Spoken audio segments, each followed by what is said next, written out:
Okay, final question. As we look at the battleground for all these social issues, it's clear that conservatives are fighting an uphill battle. Liberals control the media, they control the courts, they control the majority of the education system. How can conservatives effectively take back these institutions? Well, personally, I think that it is a mistake to think they're going to be taken back. I think what they're really going to do is collapse Wow. over time. I think where conservatives need to put their interest and their time and their energy is on the local scene. You see, as this election has demonstrated, your voice, my voice, on a national level means virtually nothing. It means a little more at the state level. But the truth of the matter is, it is in the town where you live that the majority of the laws you live under are made, that the life you live is determined. I'll give you an example. There's a town I know called Arcadia, California. Now, the city of Arcadia came up with a wonderful, wonderful idea. As you may remember, the high mightinesses of the Supreme Court declared that from now on, any city that wished could take anyone's property if the city could find someone to pay a higher tax on it through eminent domain. Now, this radically changed the relationship of the citizen to the government, of course, because it means you're really only holding your property in trust until and unless they can find a better steward for their property. But the city of Arcadia had made a deal with a local automotive company that they would condemn a section of property and they would loan the automotive company the money to buy this property from the city. The city would loan the money to the company to buy the property from the city. However, and this is the fun news, one of the businesses in that property was a very popular local restaurant called Rod's Grill. Ooh. Now, the owner of Rod's Grill is and was a fellow called Manny, I've got a blank, Manny Aguirre, is that it? Anyway, doesn't matter. The point is, Manny, he came here from Mexico with nothing. Started as a dishwasher, ended up buying the business when Rod retired. And he went on a campaign. Petitions, letter writing, all sorts of things. So what should happen? The next municipal election that came along won a local proposition for Arcadia to opt out of the seizure, which the Supreme Court did allow. So they said town governments could opt out and refuse to do this. So they were kind. Secondly, the measure itself was defeated, of course. And thirdly, Manny Romero. Anyway, thirdly, the three city councilmen responsible for the whole thing were out of a job. Now, why do I bring this up? It's not simply to bag on Arcadia. It's because all across this country of ours, there are towns and counties. That's where life is lived. And each of them has an identity of its own. The American mentality, the American character as a whole, produces, well, Hillary and Trump. But at a local level, things can be quite different. So my advice, at a time when the media are constantly directing us to look at the national level and ignore the local, my advice is to concentrate on the local. Well, you harkening back to something you said over time these institutions are going to collapse. I don't fully grasp what that means. Well, it's like this. And again, I can't be too specific because although I lived in the house of Criswell, I'm not a prophet. But the leadership we have are bringing us closer and closer and closer to a state of unsustainability. As I've often said, they would rather see women in combat than win battles. All right? You're not going to undo that mentality without a change in regime. And that's just not going to happen. At least not in a pleasant way.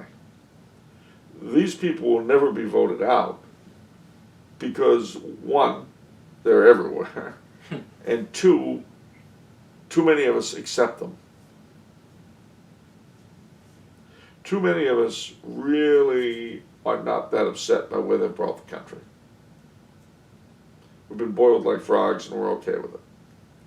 But that's not true of everybody, and it's not true of everywhere. So that battle will be determined in means, and I've got to be very blunt, beyond our control. If we have another war, or an economic collapse, or a plague, God help us, anything of that sort will cause the weakened bits of our national institutions to crack. And what will happen then, we won't have any control over. We, meaning most of the populace. I still don't understand. When you say collapse, like the education and courts, does that mean they're not functioning anymore? Yeah. They're defunct? You cannot go to college? You cannot go to the courts? That's what I mean. Wow. Or the vast majority of people can't. Or, I'll give you a scenario, if you like. Let's say that we had a terrible financial collapse in this country. Remember that any government ultimately depends upon power. Now, what does that mean? That means your police, it means your army.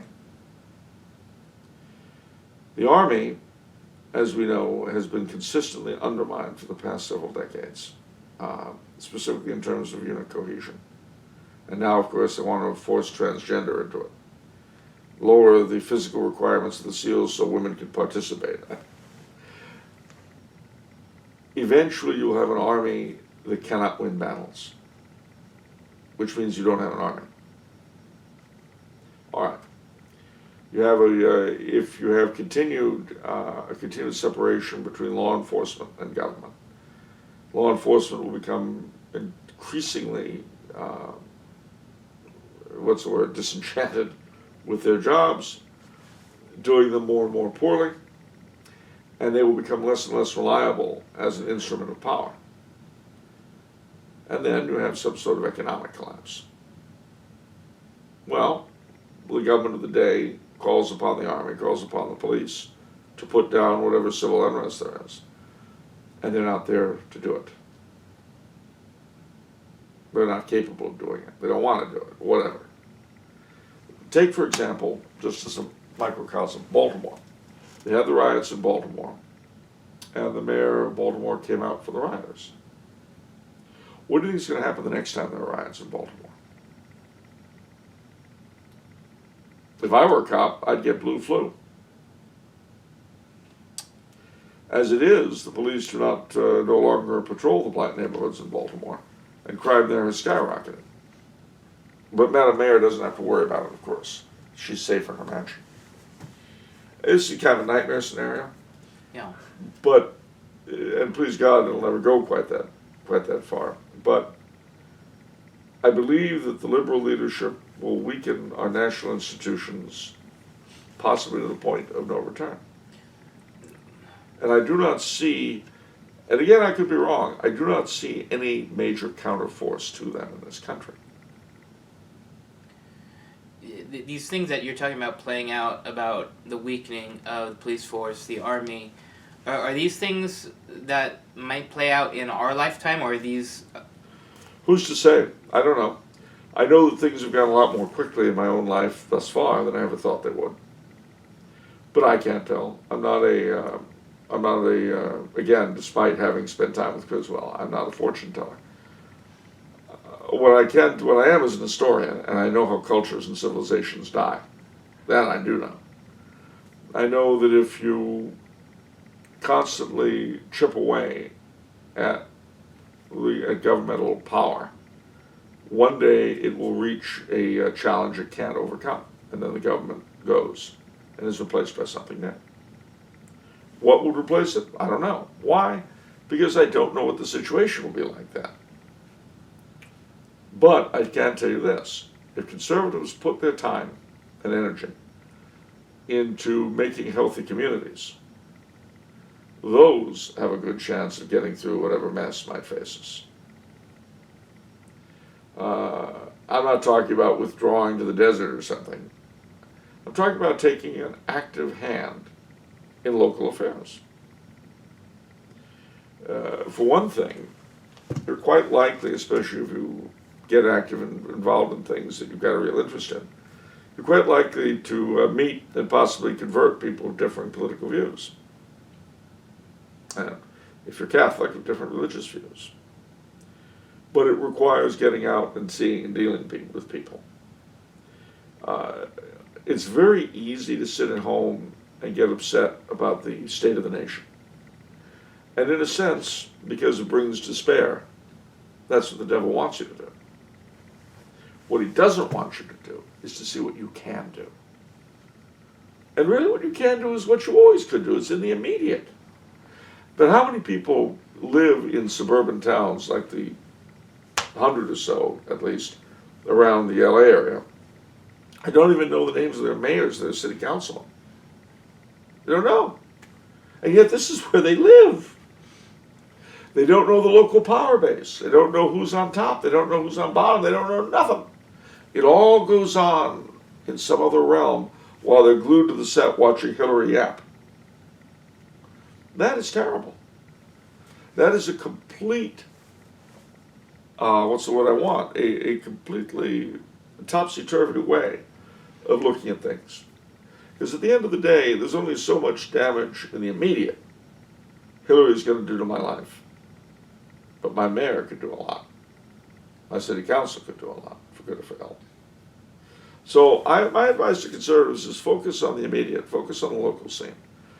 Because we are not in a position to affect the macrocosm at this stage. Make your towns healthy, and your counties will be healthy. Make your counties healthy, and your state might become healthy. And then maybe if we have enough states that are healthy, one day the country. And there's so much to do on a local level. And it just gets ignored. Okay. All right, that's it for this episode. If you enjoyed listening to Charles, please subscribe to the Tumbler House YouTube channel. If you'd like me to ask a specific question to Charles, you can contact us on our website, tumblerhouse.com. Thank you for watching.